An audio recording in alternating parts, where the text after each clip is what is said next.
he was actually completely fine going unassisted or free birth, sorry. He Mhm. was like, let's just free birth it. And I was like, oh, somebody, like, I know what to expect, but like in the moment, like you can't really doula yourself. Mhm.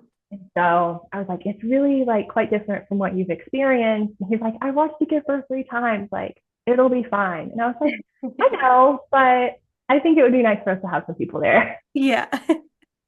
Yeah, and that's different for everyone. Everyone feels differently about how they want their birth to go, and that's Yeah, completely fine. There's not one right way to give birth. And even with the absolutely. providers too, like some people do feel better having the midwife there, and some people Mhm. are like, I don't need a medical professional. So yeah, it's like everyone is different.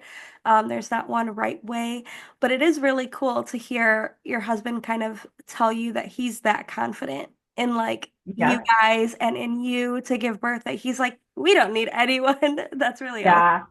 Hey, you're listening to Births at Home, the podcast, with me, Esmeralda, as your host. I am a mama of three, fellow home birther, doula, and birth keeper. I am completely obsessed with birth, more specifically, home birth. And this is the podcast where women come to share their home birth stories along with the journey that led them down the path to home birth.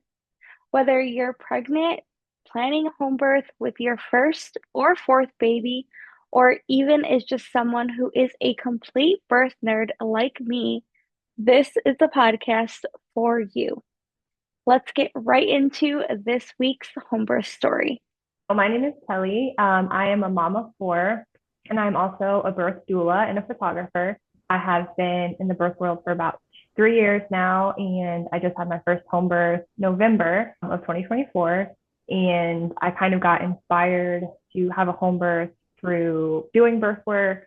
After my third son, I had plans to be done with kids, and so I decided it was perfect time to jump into birth work after having a doula with my second son. And then I just doing photography, I just kind of combined birth and photography all in one. We are military, so we hop around every few years. We're actually getting ready to do our fourth move, and we're going over to Florida. We're currently in South Georgia. And so we homeschool. What else? We have cows, we have goats, we have a little farm, and we're hoping to grow that when we move. And really, for me, I just like a lot. I just like a lot. So I just try to combine everything the best that I can. And my kids get to be a part of it. My kids know all about birth and they know how to do photography a little bit. And so just including them in any little small business opportunity that I can. And so, yeah, that's just a military family that moves around and I just kind of do a little bit of everything. Yeah, that's awesome. For getting into the home birth, did home birth for you come first or did the doula work come first? The doula work came first. Okay. So I've been a doula. Like I said, after my third, I decided that I wanted to do more. For some reason, I was just like suddenly called to birth work. I absolutely adore birth photography. And so I was like, I think I can do more here. Like, I think I have more to offer. Not realizing at the time that our South Georgia area had like no birth workers. There was only one licensed midwife at the time that served our area. And I didn't really know what I was getting myself into at the time. And then right when I started taking birth clients, my husband started leaving to go on work trips for the military. And so that was like a whole loop that we had to balance through. I was still breastfeeding at the time. And so having a babysitter that was good with, a breastfeeding baby and staying at the house for hours on end. You know how birth is. And I actually had my first home birth client. Her baby's getting ready to turn 2 this weekend, I believe. Yeah. And you see the reels on Facebook, you see all the social medias around home birth, and I was like, oh, okay, like that looks cool. But I had had 3 hospital births, so I was like, okay, it looks cool, like that's amazing. But it's so different experiencing it on the sidelines. I Yeah. think there's a big difference between going through birth yourself and then being a birth worker and kind of being like that referee on the sideline that really gets to see how a mom can have, freedom in birth. And it took me doing hospital births and then my first home birth before I really saw the difference. And I was like, oh, okay. Like this is why people talk this way about home births versus hospital births. And I was like, Yeah. kind of mind blown. It was like a real open, like eye opener for me to really experience my first home birth, which actually ended up being unassisted. Her midwife didn't make it. Mm, yeah. So it was kind of like an all in one home birth. Like my first home birth, my kids had to go with me because she labored so fast and they just had to hop in the car and go with me. And then her midwife didn't make it. So it was just me and her husband. Oh, wow. Yeah. So that was just really eye opening to me. And then just experiencing hospital births on the side made me start picking apart my hospital births. I was like constantly asking my husband, like, well, did this happen to me? Because like I just saw this with this birth. Like, did I get consent? Like, did they inform consent me here? Like, did I say yes to this? Like, how did that work? And he's just like, you can't go back and change it. Yeah. After experiencing that home birth, was that kind of what made you think you might want a home birth, or was there more to the story of wanting a home birth?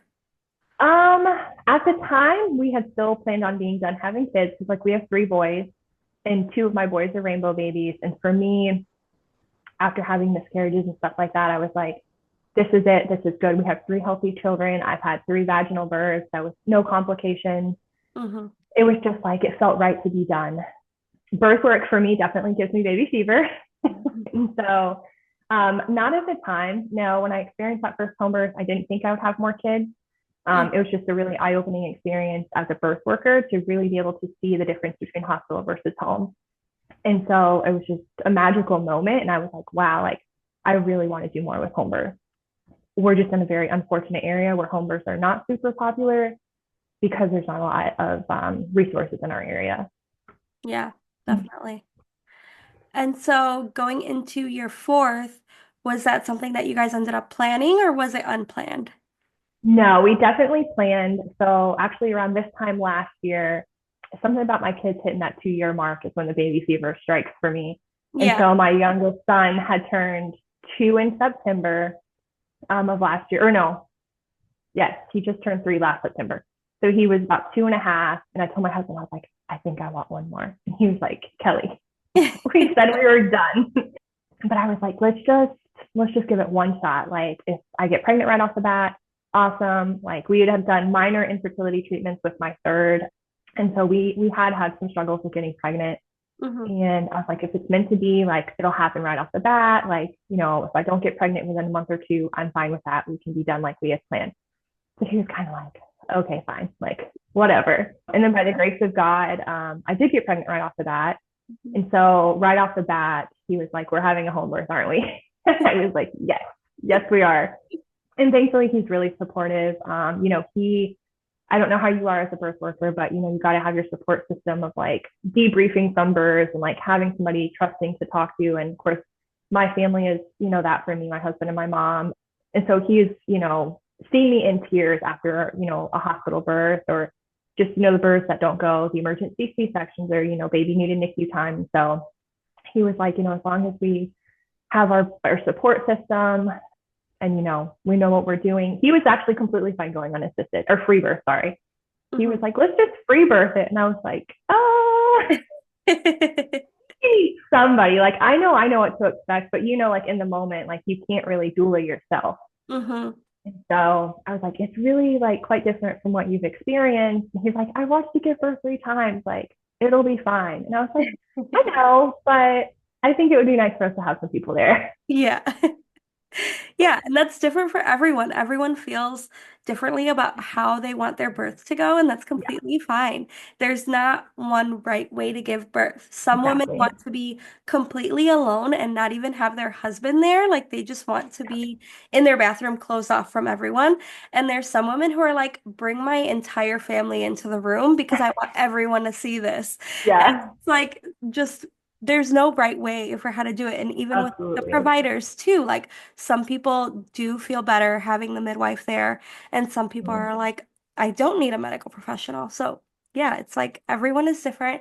There's not one right way, but it is really cool to hear your husband kind of tell you that he's that confident in like you Yeah, guys and in you to give birth that he's like, we don't need anyone. That's really awesome. yeah.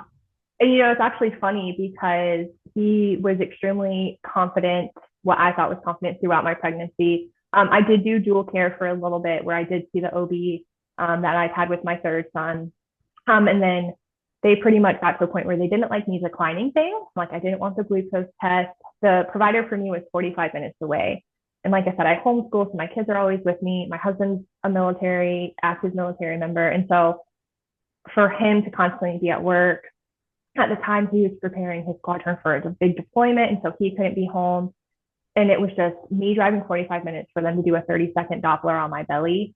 I was like, can we kind of spread out my appointments? And they got really, really sassy. They did not like that. And so about 26 weeks, I ended up dropping OB care completely and just falling back on I had traditional midwives and really just leaning into them. And we worked through a lot because we had determined that all my other pregnancies had been very managed. My first pregnancy, he was a late term preemie, so he was like 35 weeks. My second was full term, but with progesterone shots. And then my third was full term with progesterone shots because in between pregnancies, I had a miscarriage.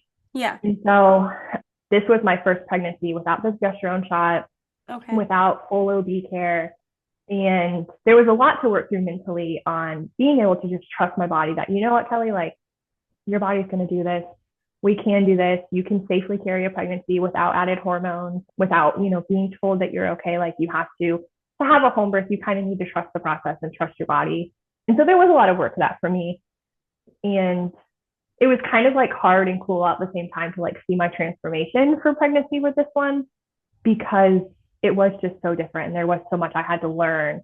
And being a birth worker, like I know the thing, but trying to, just accept that for yourself it was a lot of like pot calm the kettle black for me. Like a lot of the stuff I preach to clients, like I had to start doing myself. And I was like, wow, this is kind of harder than I thought.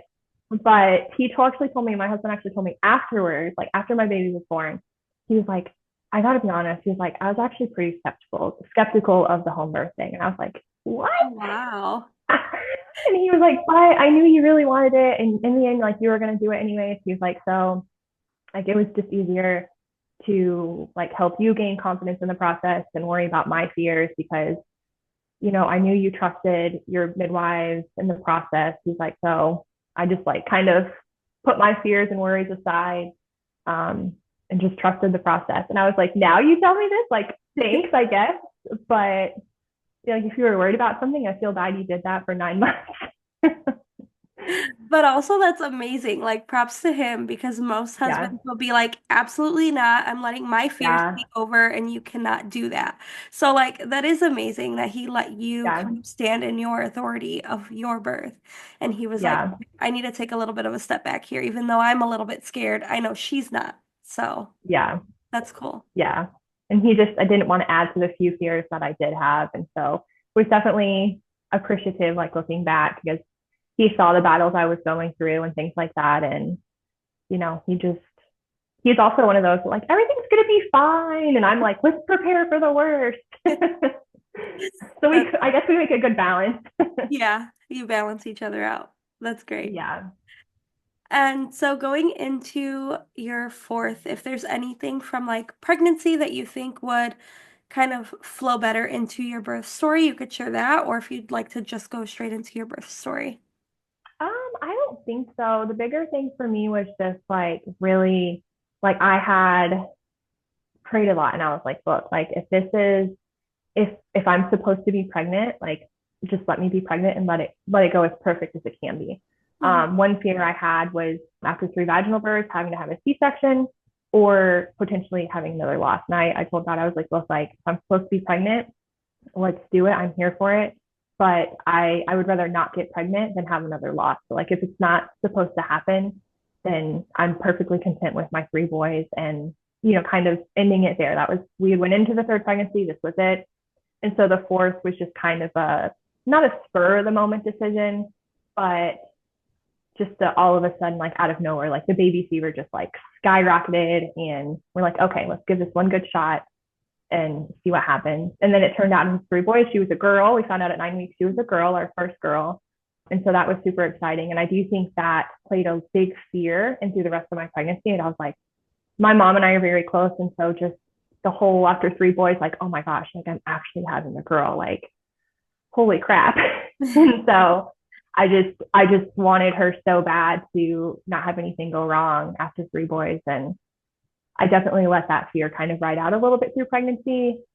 And that was something that my midwife helped me kind of like debrief in of, do you think something's actually wrong? Do you think it's just your kind of like irrational fears playing a piece in this because she's your first girl and you wanted a girl for so long and things like that? And so we just really worked through that, and then not feeling confident in the pregnancy in my body that I didn't need to be told by an OB what to do, or, that I was okay. So that was really kind of it. And then her birth, after having a preterm baby and then two 39-weekers, we really thought I was going to go 39 weeks. Like, we're like 39 weeks, Kelly's having her baby. And then I actually went 40 weeks, like on the dot. Oh, wow. On the dot.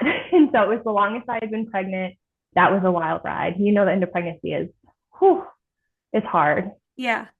Really hard. And then my whole thing throughout my pregnancy was I didn't want a Halloween baby. I was like, I just don't want a Halloween baby, because October 30th was my due date that the OBs gave me. And then for myself, I was like, no, like I'm November 1st, because we were fairly certain when conception happened. And so lo and behold, October 31st, I go into labor. Labor had actually started the night before and then carried into Halloween. About 2:30, I had a lot of prodrominal labor. And so when labor started, I was like, no, guys, I think this is it. So one of my midwives was in Atlanta, so she was 4 hours away. And then the other one was coming from Lake City, so she was about an hour and 20 away. So Faith, my midwife in Lake City, she managed to get to me first about 2:30. And by that time, I was like, guys, we're about to hit active labor. My husband wanted to go to work, and I was like, I think you should stay home. Like, I don't think this is going away. And he was like, okay, well, I'm going to run a few errands, get some things done. And by the time he got home, I was like, we need to get the house clean. That was my biggest thing. Let's get the house clean, get the birth pool out. We need to go ahead and call our babysitter, see if she can make it over to help with the other kids.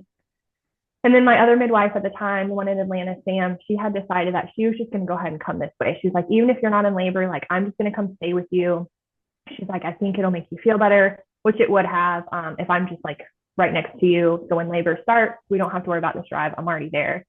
Yeah. Well, she got to my house about 6:30 that night, and I was already having the urge to go to the bathroom. And we're like, cool, we're going to have a baby really soon. And I was rolling with it. I was like, I got this. Like, this is great. Like, I had my little girl, all my girls there, and they were talking, and they kept trying to be quiet through contraction. I was like, no, guys, like, keep talking. Like, I need noise. I'm not the quiet mom. Like, I need you guys to like act normal. Yeah. Don't sit there and stare at me, please. And so everything was rolling really well. We really thought we were going to have a Halloween baby. And I told my midwife, I was like, don't let me get in the pool too early. Like, I don't want a long labor. Mm-hmm. I just want to have a baby as quickly as possible, because I'm not going to do good with a really long labor. I need that much. I was like, I'm not going to tolerate the pain forever. Mm-hmm. And so I told them, if I'm getting in the pool too early, you tell me. And so I'm like, all right, I think I'm ready to get in the pool. And they're like, no, you're good. Like, you're having the urge to poop. You're good. Let's get in the pool if you want. 5 hours later, I actually delivered the baby. So I actively pushed for 5 hours. Wow. Yeah. Was baby like in a weird position, or did they have anything? No, we don't believe so. She did have a knuckle hand, so she had her hand up by her face. And then one of my midwives actually believes her chin was too tucked. Okay. So we're just kind of assuming those two played a role. I remember looking up at my husband multiple times, and I was like, I can't do this. Like, I cannot do this. But never once did I ask to transfer, so I am proud of that. And then deep down in my head, I knew. I was like, what's going to happen if I transfer? Like, nothing. Mm-hmm. There's no way I could hold still for an epidural. And really, I do believe, like, had I gone to the hospital, I believe she would have been a C-section, because it was just taking so long. At one point, I did ask for a cervical check, and my midwife was like, she's right there. And I was like, oh my gosh.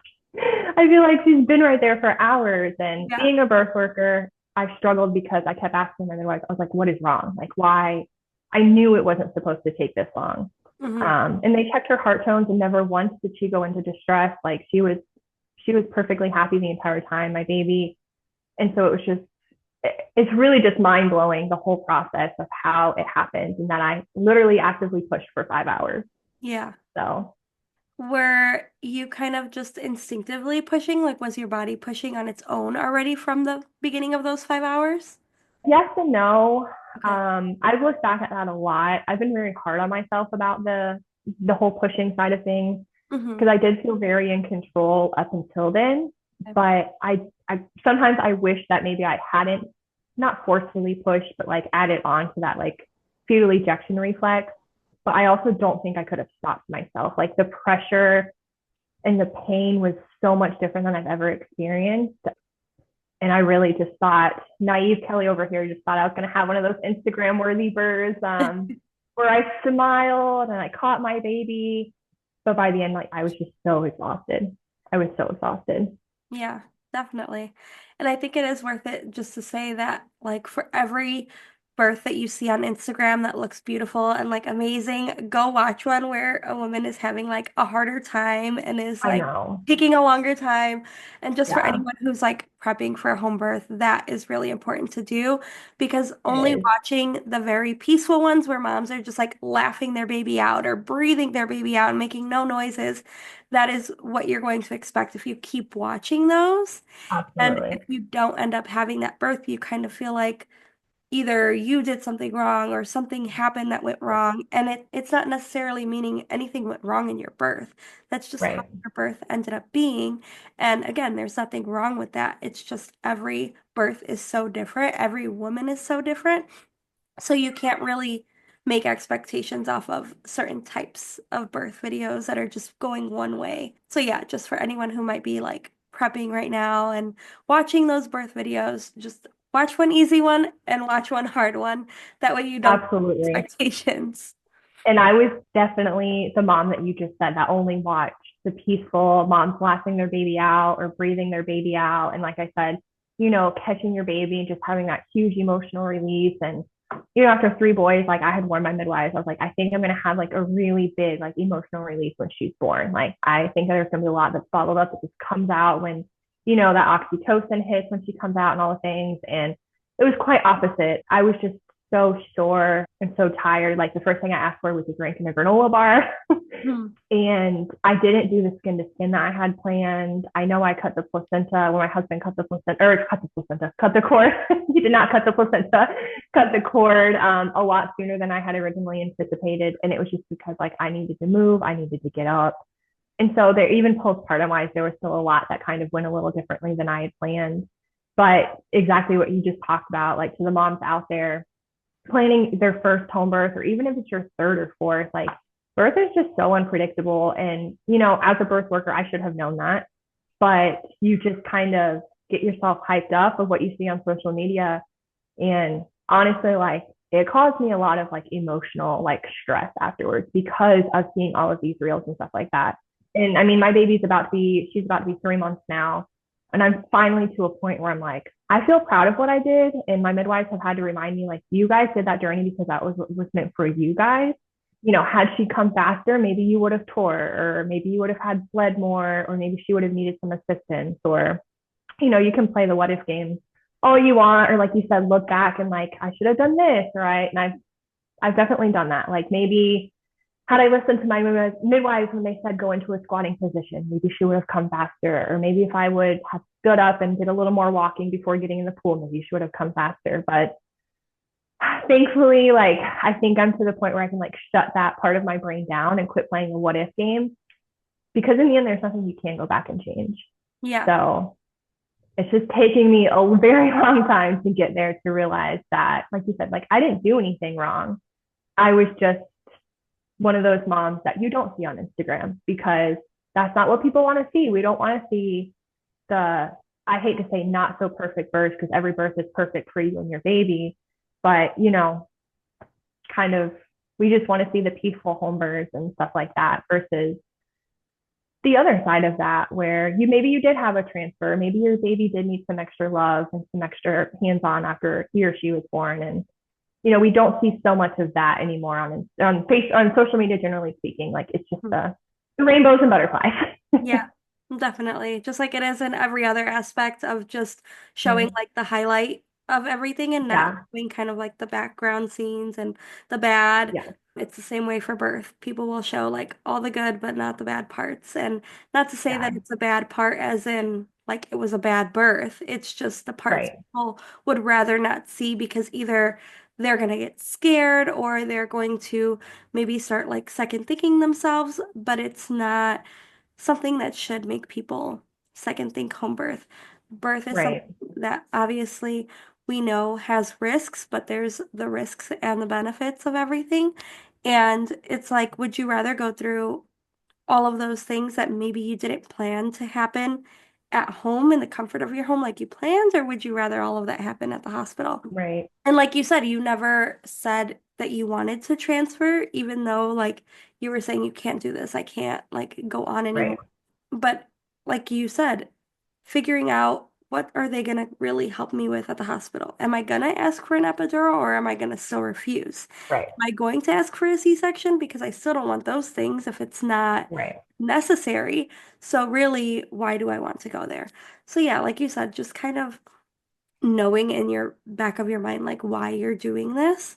But even though it's hard, still like sticking it out and working with your body, Right. working with your baby. And I think that's really awesome that you were able to kind of find all of that power and strength within yourself for pushing for so long because it is really Yeah. hard to go through a pushing phase for that long. So yeah, just like women don't understand how powerful that we are. And we really Yeah. do have so much power that we can just like find all of the strength to give birth in the end, no matter Yeah. how hard the journey was. Yeah. And for me, one of the big things was I didn't tear. Like I had torn with my first two, with my third, I tore plus had an unnecessary episiotomy. And so we were actually extremely prepared for me to tear where I had the episiotomy. And like none of that happened. I had very minimal bleeding after almost hemorrhaging with my third because of the episiotomy. So like I was just completely mind blown. Like I remember asking my midwife, I'm like, am I okay? Because like I've seen home births before and like I know, I mean, birth is kind of bloody, especially like the postpartum side of things. Like, and so that was one thing I had told my husband. I was like, look, like there's gonna be a lot of blood, but like that's normal, right? Like you will know if it's like something to be concerned about. I'll be symptomatic, like the vibe of the room will change. It's like I had prepared him completely for that. And then there was like nothing. And I was like, Mhm. am I broken? Is this normal? And I think like the differences between my previous births and this one was that I was just left alone. And you know, I was asking my midwives, I was like, please do something. Like, can you break my water? My sac was extremely thick apparently. And so they almost thought she was going to be born in cold because it was so thick and it was just not, it was not giving at all. And Yeah. I was like looking at them at one point, like, can you just like pull her out? I think those words come out of my mouth, like, can you just pull her out, please? Like, I just need this to stop. And Mhm. I mean, they were just so good and so reassuring. And then when she started crowning, my contractions stopped. So Mm. going back to like the powerful side of things, it's like you do push for 5 hours or about 4.5 probably at that point, and then you get to the finish line, and then your body just shuts down. It's like, yeah, I'm done with this. This was Yeah. a lot of work, and then you have to dig up more strength to like just literally push your baby out with no oomph and contractions and stuff like that. And I was just like, holy moly, like Yeah. who would have thought this is how it would have gone? My third birth, he was like 4 hours start to finish. Mm. And she was, I don't even know how long she was, honestly, but just she was, the pushing phase for her was longer than my third birth start to finish. And so I just really thought I was going to have a quick birth and it was going to be the rainbows and butterflies. And I was like, I can't wait to share on Instagram and like have all the things. One of my friends was there who was actually my first home birth client. She became a really good friend of mine, and her and her daughter were there. And so she got me some videos and stuff like that. And then we had a photographer there. So I was really thankful for that. But I still kind of struggled to look back at some of the videos she got because I look at it and I'm just like, what if I still kind of am playing that, like, what if I'd done something different? Yeah. Or I look at the way my face was and I'm like, maybe I was holding too much tension in my face. Like I wasn't pushing right or Mm. pushing, through my butt and things like that. And so it's a wild ride that Mhm. we are on as women and giving birth. But being a birth worker and experiencing this side of it has been so different for me. This was my first pregnancy and birth, like as a birth worker. And I think sometimes something that backfired to me was knowing all that could go wrong. And what that looked like if it did go wrong. So I definitely think that played a huge role in some of the things with my pregnancy and my birth, was just knowing all the things. So it kind of backfired for me in a way. So, is there anything that you learned from this birth that maybe you can kind of tell everyone who's planning a home birth right now, especially from how you said that your doula brain kind of was kicking in and Mhm. everything that you know was kind of kicking in, and now looking back at it, what is something that you like learned from all of that? I don't want to fully say like to expect the unexpected. Really just don't let social media and all the things you can see fool you. Your birth, one of the biggest things with this, with Sawyer's birth, was just that it was meant for me and her.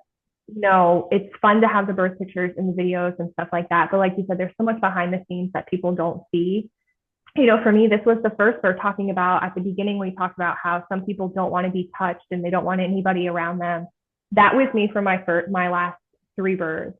Mm, This time, my husband, for some reason, I don't know why, was not allowed to leave my side. Like once I was in the actively pushing phase, he had to be near me. I needed somebody to hold on to. I needed somebody to rub my hair in between contractions. And when he did have to step away, one of my midwives would step in, but they were not good enough for me. Like I needed my husband. And honestly, to date, like I still don't know why. I don't know what was different for me, but I will say like the more you can involve your spouse or partner, he has been fantastic this time around with postpartum. He's always been great, but it's been different.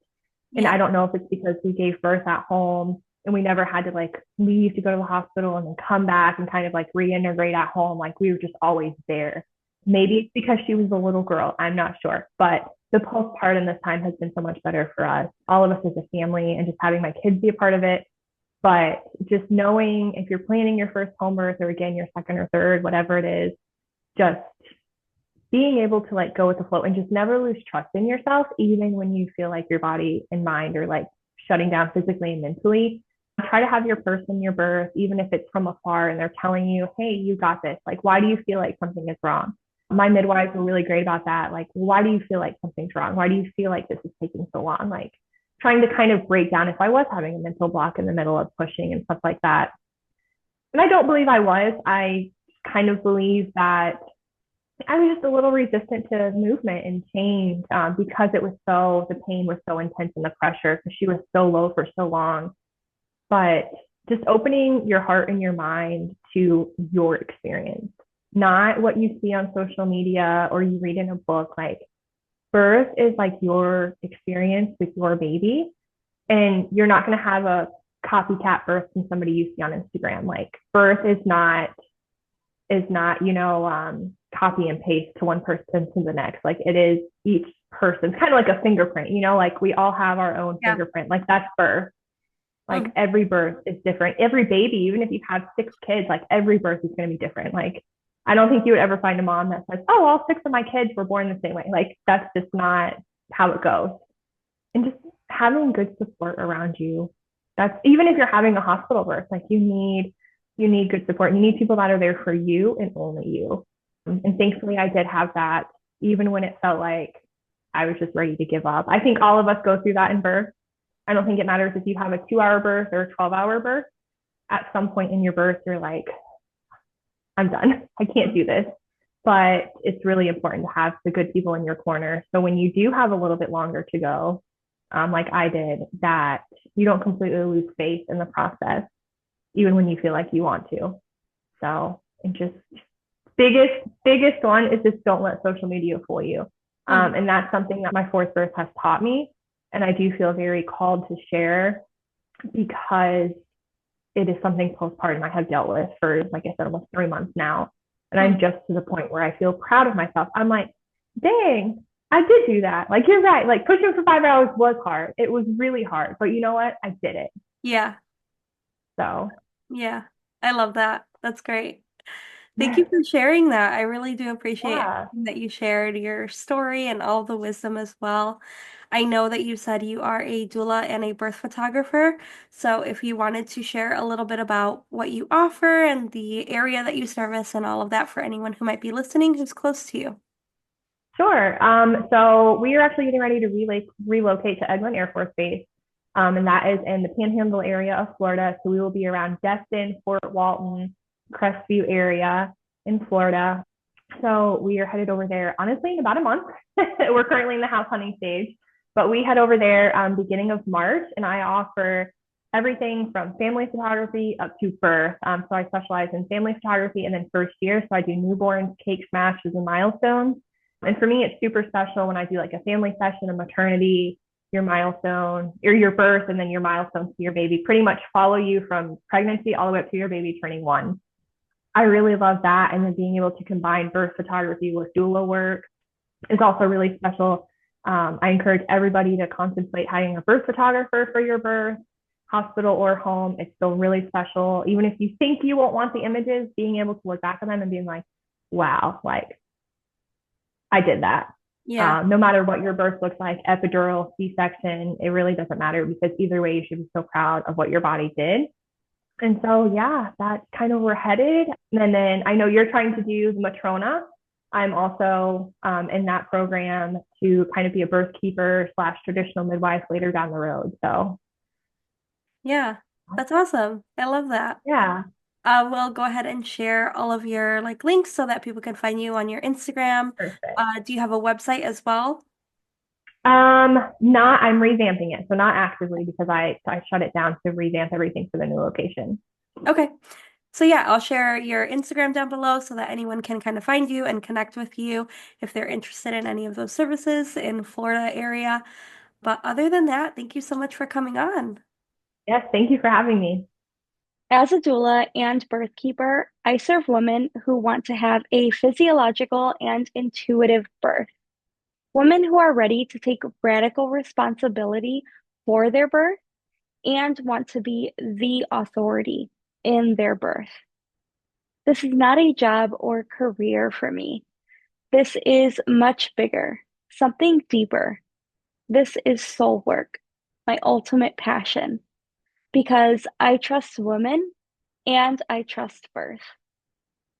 I have both in-person and virtual offerings available, including birth services, birth circles, courses, mentorships, freebies, and much more. For more information on everything that I offer, the link is down below in the show notes. Thank you so much for listening to this episode. If you enjoyed it, I'd love for you to share with any family or friends who may benefit from these stories and experiences. To further support this podcast, I'd appreciate if you would leave a 5-star rating and review, or you can even make a loving donation on my website at birthsathome.com/products/podcast-donation. Tune in next week for another home birth story.